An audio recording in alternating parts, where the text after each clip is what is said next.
आज पिपिली रे पालित होईछि 12तम अंतर्जातीय योग दिवस।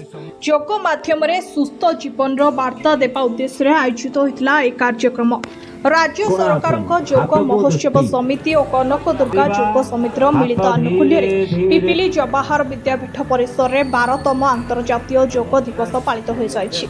मुख्य अतिथि भाव पिपिली विधायक आश्रित पट्टनायक जोगदे योगर उपकारिता संपर्क में कहवा सह नियमित योगाभ्यास और व्यायाम आवश्यकता उपरे गुरुत्व देथिले। अतिथि भाव एनएससी कार्यनिर्वाही अधिकारिणी कादम्बिनी जेना, एसटीपीओ देवाशीष मिश्र, सांसद प्रतिनिधि सुकांत कुमार भट्टों समेत बहु विशिष्ट व्यक्ति जोगदे योगाभ्यास करथिले। ए अवसर में योग शिक्षक एवं स्वर्ण पदक विजेता छात्री शिवानी पाइकराय को संबर्धित करा जायथिला। कार्यक्रम को कनक दुर्गा योग समिति सभापति लक्ष्मीधर प्रधान, योग शिक्षक संजय नंदी, सुजित कुमार नंद, प्रभात कुमार महापात्र प्रमुख परिचालना करथिले। योग समितिर समस्त सदस्य सदस्यांक सह अंचलर शतकड़ा योग प्रेमी एनएससी कार्यकर्ता माने एथिरे सामिल होइथिबा बेले योग प्रति लोकंक आग्रह और सचेतनतार आहुरी वृद्धि पाइबा आवश्यक बोली अतिथि माने कहिथिले। Bureau report Pipili news. देखो आज हूँ विश्व योग दिवस। योग धन्यवाद देवी यशस्वी प्रधानमंत्री नरेंद्र मोदी जी को आज तांको नेतृत्व रे सारा विश्व रे या योग दिवस पालन करा सारा विश्व रे आपण देखिए आज समस्ते योग कर उपकारिता को अनुभव कर योगर उपकारिता को जो अनुभव कर मुनिमुषी माने किभली भाव योग करी निजको शरीर को सुस्थ रखुले, समाज को सुस्थ समाज गठन करें। तेणु योग द्वारा निश्चित भाव में आमे निजे सुस्थ रहिबा एवं समाज गोटे सुस्थ वातावरण दे परिबा। तेणु आज योग दिवस रे मो आज कनक दुर्गा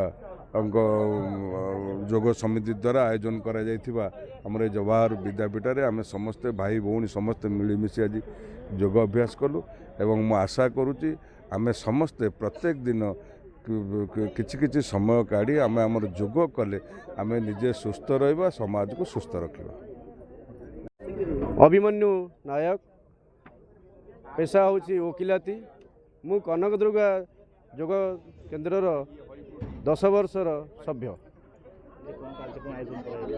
आज होची पवित्र अंतर्जातीय योग दिवस। यही योग दिवस रे माननीय प्रधानमंत्री मोदी जी को आनुकूल्य रे आमे यही योग दिवस को समस्ते मिलित भाव में पालन करुँ। एथिरे आमर माननीय विधायक रिंकू भाई तांको सहित सुकांत भाई और अन्य सहयोगी माने मध्य एतर जोग दैथिले। पिपिली जवाहर विद्यापीठ प्रांगण रे अंतर्जातीय योग दिवस पालन करा जायछि। निश्चित भाव में मन प्राण आत्मार एक संयोग होछि योग।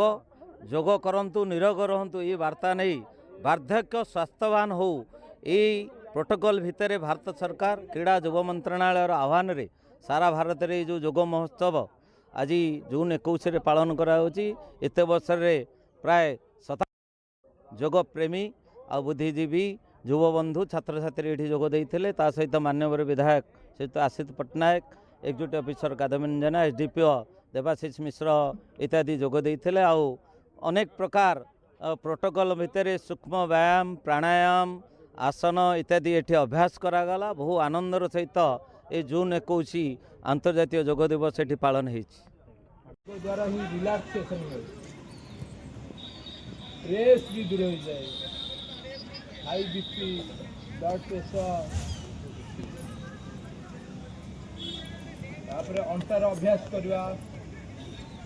अंटा एपट को गोड़ 1 फुट खोलिबा, बेसी नहीं, गोटे फुट खोलिबा अंतर, अंटारे हाथ दबा, वायु आग भरिबा तापर छाड़िबा, ता सहित ए व्यायाम को करिबा। धीरे हल्का बुलेबा नले पवन अटकी जीवो।